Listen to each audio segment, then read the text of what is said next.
안녕하세요. 오늘 저희는 청취자분께서 보내주신 아주 흥미로운 자료들을 좀 깊이 파헤쳐 보려고 합니다. 네, 안녕하세요. 불교 경전에서 발췌한 세 가지 구절인데, 이게 전부 하나의 궁극적인 선언에 대한 이야기더라고요. 맞습니다. 바로 그 깨달음을 얻은 이가 스스로에게 하는 모든 여정이 끝났다는 선언이죠. 그래서 오늘 저희의 미션은, 바로 이겁니다. 나는 윤회가 끝났고 청정한 삶은 완성되었으며 해야 할 일은 다 마쳤고 더 이상 윤회할 세상은 없다고 분명히 안다. 네, 그 선언. 이걸 이렇게 선언하려면 도대체 무엇이 필요한 걸까요? 보내주신 이 세 자료가 그 답을 줄 것 같은데 언뜻 보면 서로 좀 다른 이야기를 하는 것 같아서요. 이걸 어떻게 하나로 꿰어볼지가 오늘의 과제겠네요. 네, 정말 재밌는 과제예요. 이 자료들을 보면 마치 같은 산 정상을 오르는 세 개의 다른 등산로를 보여주는 것 같거든요. 아, 다른 등산로요? 네. 첫 번째 자료는 지혜라는 단 하나의 핵심 능력에 집중하고요. 두 번째는 우리가 세상을 인식하는 관점의 문제, 그리고 마지막 세 번째는 탐욕이나 분노가 완전히 사라진 마음의 상태, 그 자체를 이야기하고 있어요. 각기 다른 지도처럼 보이네요, 정말. 그렇죠. 알겠습니다. 그럼 첫 번째 지도부터 한번 펼쳐보죠. 부처에게 깨달음을 선언하기 위해 무엇이 필요하냐? 이렇게 묻는 장면인데 답이 정말 의외예요. 네. 아주 간결하죠? 딱 한 단어거든요. 지혜라는 능력이다. 네. 이게 좀 이상하게 들리지 않으세요? 보통 불교하면 자비나 선행, 인내 같은 걸 먼저 떠올리잖아요. 그렇죠. 그런데 그런 건 다 제쳐두고 오직 지혜만 있으면 된다니 너무 차갑고 이성적으로만 들리기도 하고요. 이게 정말 전부일까요? 바로 그 지점이 핵심입니다. 충분히 그렇게 들릴 수 있죠. 하지만 이 경전이 말하는 건 자비나 노력이 필요 없다는 뜻이 아니에요. 아, 그런 건 아니고요. 네. 오히려 지혜가 일종의 컴퓨터의 운영체제 같은 거라고 보시면 돼요. 운영체제요? 네. 이 OS만 제대로 깔리면 자비심이나 꾸준한 노력 같은 다른 프로그램들이 저절로 안정적으로 돌아간다. 이런 관점인 거죠. 아하. 경전의 바로 다음 구절이 그 힌트를 주거든요. 고귀한 제자가 지혜를 가질 때 네. 그에 따르는 믿음, 정진, 알아차림, 삼매가 안정된다. 아, 뿌리가 튼튼하면 가지는 알아서 뻗어나가는 것처럼요? 바로 그겁니다. 각각의 덕목들을 따로따로 붙잡고 씨름하는 게 아니고요. 가장 근본이 되는 지혜를 개발하면 나머지는 자연스럽게 따라온다는 거예요. 정말 효율적인 접근법이죠. 와, 그 운영체제라는 비유가 확 와닿네요.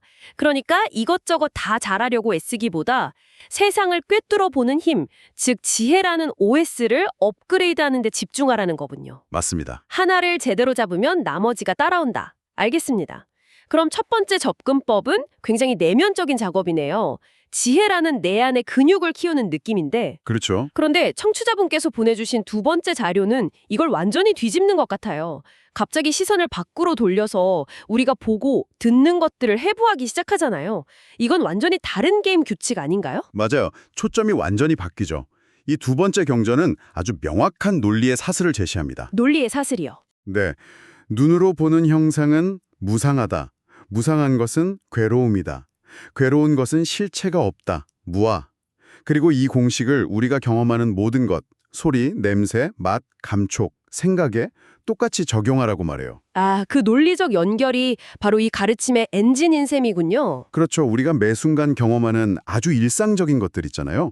예를 들어 지금 들리는 제 목소리나 눈앞의 컴퓨터 화면 같은 것들을 완전히 새로운 틀로 보게 만드는 거예요. 새로운 틀이요? 네, 핵심 구절은 바로 이 부분입니다. 이것은 내 것이 아니고 이것은 내가 아니며 이것은 나의 자아가 아니다 라고 바른 이해로서 있는 그대로 보아야 한다.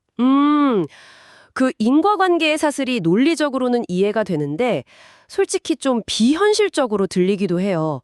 그냥 컵을 보면서 이건 영원하지 않고 고통이고 내 것이 아니야 라고 생각만 한다고 해서 갑자기 집착이 사라지고 해탈에 이른다니 이게 정말 그렇게 자동적인 과정일까요? 거의 마법 주문 같은데요? 좋은 지적입니다. 물론 생각만 한다고 되는 건 아니죠. 그렇죠. 여기서 말하는 있는 그대로 본다는 건 머리로만 이해하는 수준을 넘어서는 거예요. 정말 뼈저리게 체감하는 그런 깊은 통찰을 의미합니다. 아, 통찰. 네, 그 통찰이 한번 일어나면 그 다음 과정은 정말 자동적으로 일어난다는 거예요. 자동적으로요? 네, 경전이 그 순서를 명확하게 보여주거든요. 먼저 사물의 본질을 통찰하면 자연스럽게 그것에 대한 흥미와 집착이 식어요. 이걸 염오라고 하고요. 염오. 싫어하여 여인다는 뜻이죠? 네, 집착이 식으면 욕망이 빗바래고 욕망이 빗바래면 마침내 마음이 완전히 자유로워지는 해탈에 이른다는 거죠. 그리고 마지막엔 아, 내가 해탈했구나 하고 스스로 알게 되는 거고요. 막연한 믿음이 아니라 하나의 심리적 현상이 다음 현상을 일으키는 명확한 인과 과정인 셈이에요. 아, 그러니까 세상을 바라보는 안경 자체를 바꾸는 거군요. 그렇죠. 바로 그겁니다.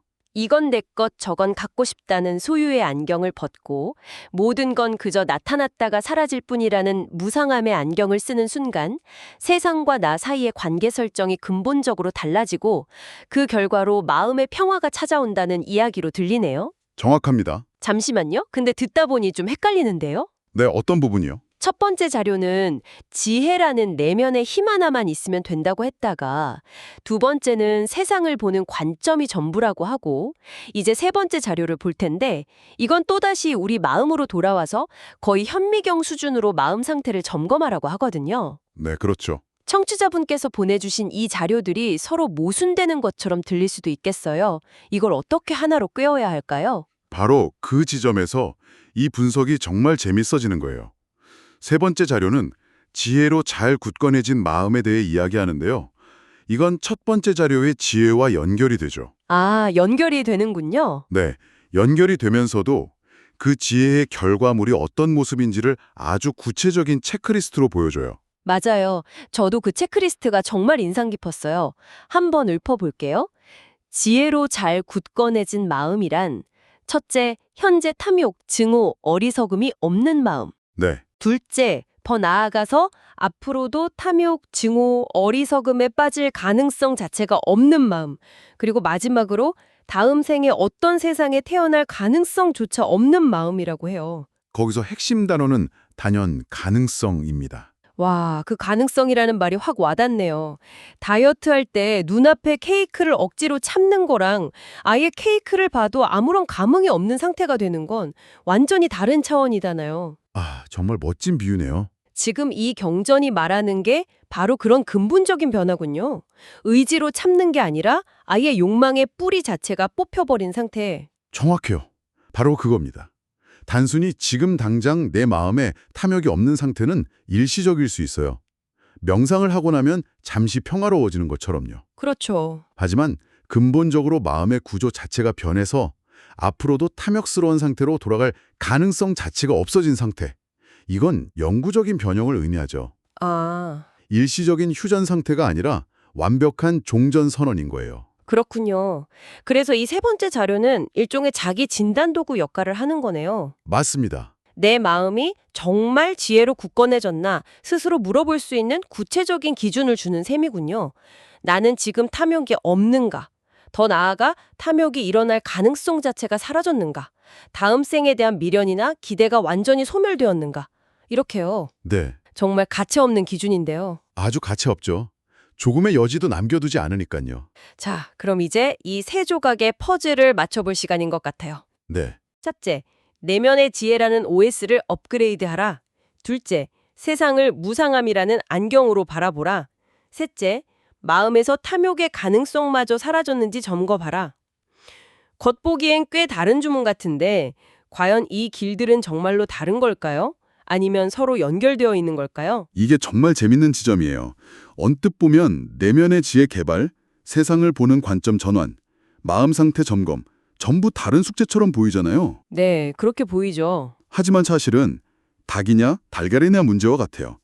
서로가 서로의 원인이자 결과인 거죠. 닭과 달걀의 문제라니 좀 더 설명해 주시겠어요? 한번 생각해 보세요. 세 번째 자료에서 말하는 탐욕의 가능성마저 사라진 마음 상태. 이게 어떻게 가능할까요? 그건 바로 두 번째 자료에서 설명한 것처럼 우리 다 경험하는 모든 것이 실체가 없고 영원하지 않다는 것을 꿰뚫어 볼 때 가능해져요.